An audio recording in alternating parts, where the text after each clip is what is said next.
আসসালামু আলাইকুম, সবাইকে শুভেচ্ছা সহ আমন্ত্রণ জানাচ্ছি বাংলাভিউ রাতের সংবাদে। সাথে আছি আমি আন্নামা চৌধুরী। প্রথমেই লতিফ ট্রেবেল সংবাদ শিরোনাম।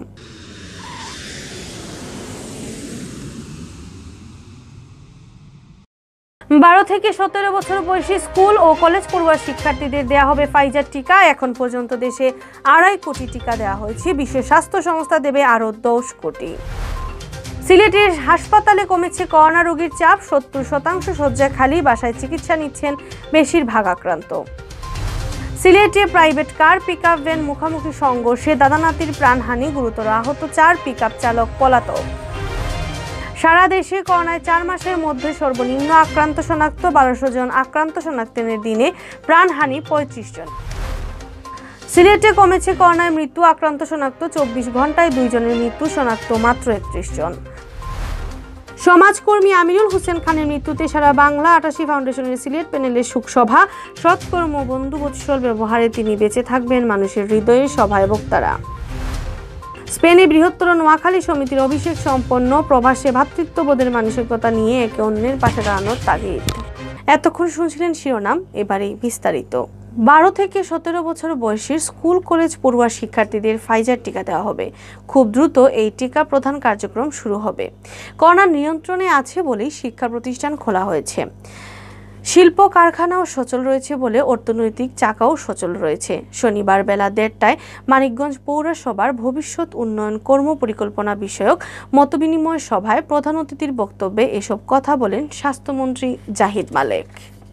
স্বাস্থ্যমন্ত্রী বলেন, বিশ্ব স্বাস্থ্য সংস্থার সঙ্গে 10 কোটি টিকার চুক্তি করা হয়েছে। যুক্তরাষ্ট্র, বাংলাদেশ সহ পৃথিবীর 8টি দেশকে লাল তালিকাভুক্ত করেছিল, তবে সেই তালিকা থেকে আমাদের দেশের নাম বাদ দেওয়া হয়েছে। তিনি আরও বলেন, এ পর্যন্ত দেশে 2.5 কোটি মানুষকে টিকা দেওয়া হয়েছে। করোনা নিয়ন্ত্রণে রাখতে না পারায় সোমালিয়ার প্রধানমন্ত্রী ক্ষমতা হারিয়েছেন। থাইল্যান্ডের সরকার প্রধানের অবস্থাও শোচনীয়, কিন্তু আমরা অনেকটাই ভালো অবস্থানে রয়েছি। এ সময় পৌর মেয়র মোহাম্মদ রমজান আলীর সভাপতিত্বে জেলা প্রশাসক আব্দুল লতিফ, পুলিশ সুপার গুলাম আজাদ খান, জেলা পরিষদের চেয়ারম্যান ও আওয়ামী লীগের সভাপতি অ্যাডভোকেট গুলাম মহিউদ্দিন, প্রেস ক্লাবের সভাপতি গুলাম সরোয়ার সানু ও সাধারণ সম্পাদক অতীন্দ্র চক্রবর্তী বিপ্লব সহ বিভিন্ন শ্রেণী পেশার মানুষ উপস্থিত ছিলেন। সিলেটে গেল 2 সপ্তাহ ধরে করোনা সংক্রমণের তীব্রতা অনেকটাই কমে এসেছে।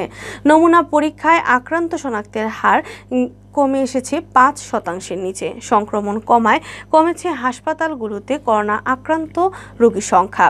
ফলে গেল কয়েকদিন আগেও যেখানে হাসপাতালে শয্যা পাওয়া ছিল সোনার হরিণের মতো, সেখানে এখন অনেকটাই খালি পড়ে আছে হাসপাতালগুলো।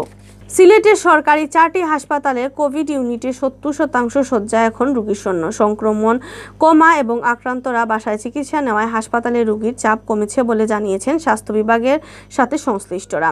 স্বাস্থ্য অধিদপ্তর সিলেট বিভাগীয় স্বাস্থ্য পরিচালকের কার্যালয় সূত্র জানায়, জুন মাসের শুরু থেকে সিলেট বিভাগে বাড়তে থাকে করোনা সংক্রমণ, আর আগস্ট মাসে সেটি ভয়াবহ রূপ নেয়। ওই সময় নমুনা পরীক্ষায় আক্রান্ত শনাক্তের সংখ্যা থাকত প্রায় 1000 খানেক। নমুনা পরীক্ষায় আক্রান্ত শনাক্তের হার গড় ছিল 50-এর উপরে। এছাড়া গড় মৃত্যুর সংখ্যাও ছিল 10-এর উপরে।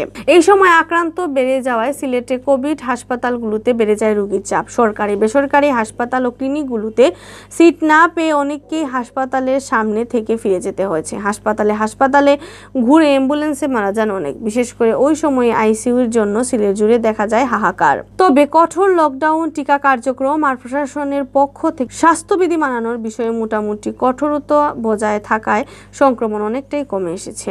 প্রায় পুরো আগস্ট মাস জুড়ে সিলেট জেলায় করোনার তাণ্ডব অব্যাহত থাকলেও সেপ্টেম্বর মাসের শুরু থেকে কমতে থাকে সংক্রমণের হার। জুলাই ও আগস্ট মাসের তুলনায় সেপ্টেম্বর মাসে সংক্রমণের হার কমেছে প্রায় 90%। সিলেট নগরীর করোনা ডেডিকেটেড হাসপাতাল শহীদ ডাক্তার শামসুদ্দিন হাসপাতালের রোগীর চাপ কমে এসেছে। শনিবার পর্যন্ত 100 শয্যার শামসুদ্দিন হাসপাতালে রোগী ভর্তি ছিলেন 45 জন। অথচ 2 সপ্তাহখানেক আগে 100 শয্যার এই হাসপাতালে কোনো শয্যা খালি ছিল না। একইভাবে সিলেট এম.এ.জি. উসমানী মেডিকেল কলেজ হাসপাতালে কোভিড চিকিৎসার জন্য 350 শয্যা বরাদ্দ থাকলেও রোগী ভর্তি আছেন 84 জন। এছাড়া সিলেটের খাদিমপাড়া ও দক্ষিণ সুরমার 31 শয্যা বিশিষ্ট 2টি করোনা হাসপাতাল মিলিয়ে ভর্তি রোগীর সংখ্যা মাত্র 12 জন। বেসরকারি ক্লিনিক হাসপাতালগুলোতেও রোগীর চাপ কম বলে জানা গিয়েছে। চিকিৎসকরা জানান, কোভিড-19 শনাক্ত হলে কিংবা উপসর্গ দেখা দিলে অনেকেই চিকিৎসার পরামর্শ বাসায় থেকে চিকিৎসা নিচ্ছেন। যাদের শারীরিক অবস্থা বেশি খারাপ হচ্ছে শুধুমাত্র তারাই হাসপাতালে ভর্তি হয়ে চিকিৎসা নিচ্ছেন। সব মিলিয়ে সিলেটে দৈনিক ভর্তি রোগীর সংখ্যা আগের চেয়ে অনেক কমে এসেছে। সিলেট বিভাগীয় স্বাস্থ্য পরিচালক ডাক্তার হিমাংশু লাল জানান, শনাক্ত হার কমায় হাসপাতালে রোগীদের চাপ কমেছে। সিলেট জেলায় করোনা শনাক্তের চিকিৎসার জন্য 487টা শয্যা রয়েছে। তন্মধ্যে বর্তমানে ভর্তি রয়েছেন 141 জন। তিনি জানালেন, প্রায় 70% শয্যা বর্তমানে খালি রয়েছে। তবে এতে স্বস্তিতে না ভুগে টিকা গ্রহণ, স্বাস্থ্যবিধি মেনে চলা ও জনসমাগম এড়িয়ে চলার পরামর্শ দেন তিনি। এদিকে সিলেটে সংক্রমণের হার অনেকাংশই কমে আসলেও মৃত্যুর সংখ্যা এখনও করোনার উদ্বেগ কমাতে পারেনি। সেপ্টেম্বর মাসের শুরু থেকে গতকাল শনিবার পর্যন্ত দৈনিক গড়ে প্রায় 4 জনের প্রাণ কেড়েছে করোনা। সিলেটে প্রাইভেট কার ও মালবাহী পিকআপ ভ্যানের মুখোমুখি সংঘর্ষে দাদা-নাতি নিহত হয়েছেন। আহত হয়েছেন আরও 4 জন। শনিবার সকাল 11টার দিকে সিলেট জকিগঞ্জ আঞ্চলিক সড়কের রানাপিং নামক স্থানে এই দুর্ঘটনা ঘটে। নিহতরা হলেন বিয়ানীবাজার উপজেলার পাতুন গ্রামের শফিক উদ্দিন ও তার 1 বছর বয়সী নাতি আরিয়ান। আহতরা হলেন শফিক উদ্দিনের স্ত্রী হেলেনা বেগম এবং একই পরিবারের তামান্না বেগম, ফাতিমা আক্তার ও প্রাইভেট কার চালক নাসির উদ্দিন। পুলিশ ও স্থানীয় সূত্র জানা যায়, বিয়ানীবাজার থেকে প্রাইভেট কার যুগে পরিবারের সদস্যগণদের নিয়ে সিলেট শহরে যাচ্ছিলেন শফিক উদ্দিন। রানাপিং নামক স্থানে যাওয়ার পর একটি পিকআপ ভ্যানের সাথে মুখোমুখি সংঘর্ষ হয়। দুর্ঘটনার পরপরই স্থানীয়রা সবাইকে উদ্ধার করে গোলাপগঞ্জ উপজেলা স্বাস্থ্য কমপ্লেক্সে নিয়ে যান। সেখানে কর্তব্যরত চিকিৎসক শফিক উদ্দিন ও আরিয়ানকে মৃত ঘোষণা করেন। বাকিদের উসমানী মেডিকেল কলেজ হাসপাতালে প্রেরণ করা হয়। হতাহতদের সত্যতা নিশ্চিত করেছেন সিলেটের অতিরিক্ত পুলিশ সুপার মোহাম্মদ লুৎফুর রহমান। দুর্ঘটনার পর পিকআপ ভ্যানের চালক পলাতক রয়েছে বলে জানান তিনি। দেশে করোনা ভাইরাসের মৃত্যুর সংখ্যা আরও কমল। গেল 24 ঘন্টায় ভাইরাসটিতে আক্রান্ত হয়ে সারা দেশে 35 জনের মৃত্যু হয়েছে। আগের দিন এই সংখ্যা ছিল 38। এ নিয়ে ভাইরাসটিতে মারা গেলেন 27,182 জন। শনিবার বিকালে স্বাস্থ্য অধিদপ্তরের করোনা বিষয়ক বুলেটিনে এ তথ্য বলা হয়েছে। এদিকে মৃত্যু কমার পাশাপাশি গত একদিনে করোনা শনাক্তের সংখ্যাও কমেছে। গত একদিনে শনাক্ত হয়েছেন 1190 জন, যা 4 মাসের মধ্যে সর্বনিম্ন। এর আগে 22 মে এর চেয়ে কম শনাক্ত হয়েছিলেন। সেদিন শনাক্ত হন 1028 জন। বিজ্ঞপ্তিতে বলা হয়, গত একদিনে 19,668 জনের নমুনা পরীক্ষা করা হয় এবং এর মধ্যে আক্রান্ত হন 1190 জন, যাতে দৈনিক শনাক্তের হার 6.05%। এ নিয়ে মোট শনাক্ত হলেন 15,41,300 জন। শনাক্তের মোট গড় হার 16.37%। স্বাস্থ্য অধিদপ্তর জানায়, গত একদিনে যারা মারা গেছেন তাদের মধ্যে নারী 19 জন ও পুরুষ 16 জন। এদের মধ্যে ঢাকা বিভাগের 19 জন, চট্টগ্রামের 6 জন, রাজশাহীতে 3 জন, খুলনায় 3 জন, বরিশালে 1 জন, সিলেটে 2 জন ও রংপুরে 1 জন মারা গিয়েছে। ময়মনসিংহ বিভাগে কেউ মারা যাননি। এদিকে গত একদিনে করোনা থেকে সুস্থ হয়েছেন 1,645 জন, আর এ পর্যন্ত মোট সুস্থ হয়েছেন 14,98,654 জন। করোনা ভাইরাসে সিলেটে আরও 2 জনের মৃত্যু হয়েছে। সর্বশেষ 24 ঘন্টায় মারা গিয়েছেন তারা। একই সময়ে নতুন রোগী শনাক্তের সংখ্যাও আরও কমেছে। শনাক্ত হয়েছেন 31 জন। স্বাস্থ্য অধিদপ্তরের সিলেট বিভাগীয় কার্যালয়ে জানায়, শুক্রবার সকাল 8টা থেকে আজ শনিবার সকাল 8টার মধ্যে সিলেট জেলায় 2 জন করোনা রোগী মারা গিয়েছেন। তাদেরকে নিয়ে বিভাগে মৃতের সংখ্যা দাঁড়ালো 1142 জন। এর মধ্যে উসমানীতে 114 জন সহ সিলেট জেলায় মৃতের সংখ্যা 951 জন। মৃতদের মধ্যে সুনামগঞ্জের 72, মৌলভীবাজারের 72 ও হবিগঞ্জের 47 জন রয়েছেন। এদিকে সর্বশেষ 24 ঘন্টায় সিলেট বিভাগে 31 জন করোনা রোগী শনাক্ত হয়েছেন। এর মধ্যে সিলেট জেলার 13 জন, বাকিদের মধ্যে সুনামগঞ্জের 1, মৌলভীবাজারের 15 ও হবিগঞ্জের 2 জন রয়েছেন। 604 জনের নমুনা পরীক্ষা করে তাদেরকে শনাক্ত করা হয়। শনাক্তের হার 5.13%। এর আগে 24 ঘন্টায় 38 জন করোনা রোগী শনাক্ত হয়েছিলেন। সব মিলিয়ে বিভাগে করোনা আক্রান্তের সংখ্যা এখন 54,201 জন। এর মধ্যে উসমানী মেডিকেল কলেজ হাসপাতালে 4,758 জন সহ সিলেট জেলায় শনাক্তির সংখ্যা 33,358 জন, সুনামগঞ্জে 6,218 জন, মৌলভীবাজারে 8,027 জন ও হবিগঞ্জে 6,598 জন রয়েছেন শনাক্তির তালিকায়। সর্বশেষ 24 ঘন্টা বিভাগে সুস্থ হয়েছেন 138 জন। সুস্থ হওয়ার মোট সংখ্যা হল 47,475 জন।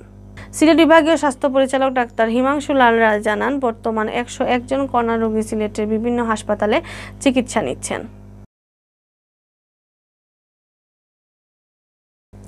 সুন্দর ব্যবহার ও বন্ধু ভাবাপন্ন নিঃস্বার্থ ভালোবাসার মাধ্যমে মানুষের হৃদয়ে বেঁচে থাকা যায়।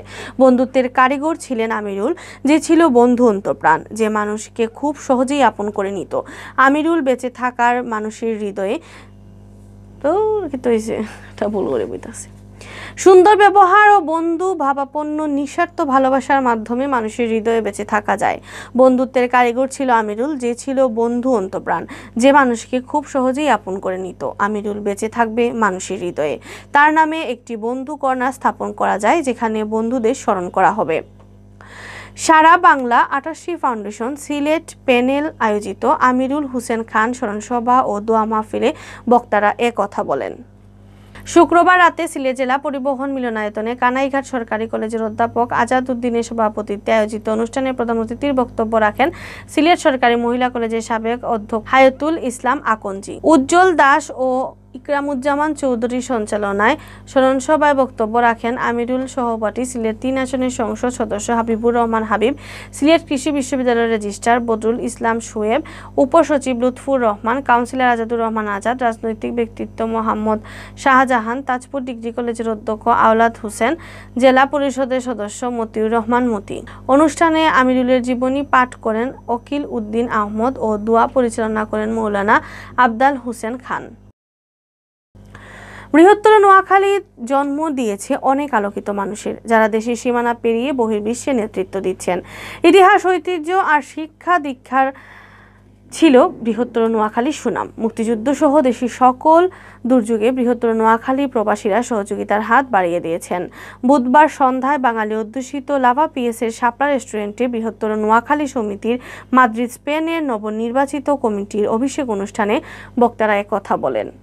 আলোচনা সভায় প্রধান অতিথি ছিলেন দূতাবাসের মিনিস্টার ও দূতালয় প্রধান এটিএম আব্দুর রউফ মণ্ডল। বিশেষ অতিথি ছিলেন বাংলাদেশ মসজিদ কমিটির সভাপতি খুরশেদ আলম মজুমদার, বাংলাদেশ অ্যাসোসিয়েশনের স্পেনের সভাপতি কাজী এনায়েতুল করিম তারেক, সাবেক সভাপতি জামাল উদ্দিন মনির, SRIS রবিন আল মামুন, বর্তমান সাধারণ সম্পাদক কামরুজ্জামান সুন্দর, প্রবীণ কমিউনিটি নেতা আবুল কালাম আজাদ, নূর হোসেন পাটোয়ারি, বৃহত্তর নোয়াখালী সমিতির সাবেক সভাপতি বেলাল আহমেদ, বাংলাদেশ দূতাবাসের প্রশাসনিক কর্মকর্তা রেজা শাহ পাহলবি ও বৃহত্তর নোয়াখালী সমিতির উপদেষ্টা বাহারুল আলম।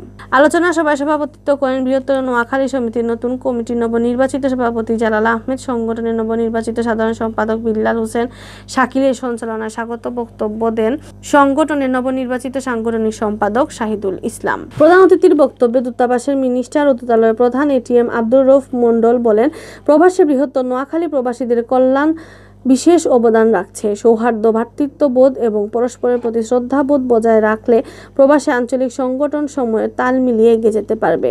কোন্দল, দ্বন্দ্ব বা বিরোধী সংগঠনকে খণ্ডিত করে আমরা যারা প্রবাসে থাকি তারা যেন একে অন্যের পাশে দাঁড়ানোর মন মানসিকতা ধরে রাখি।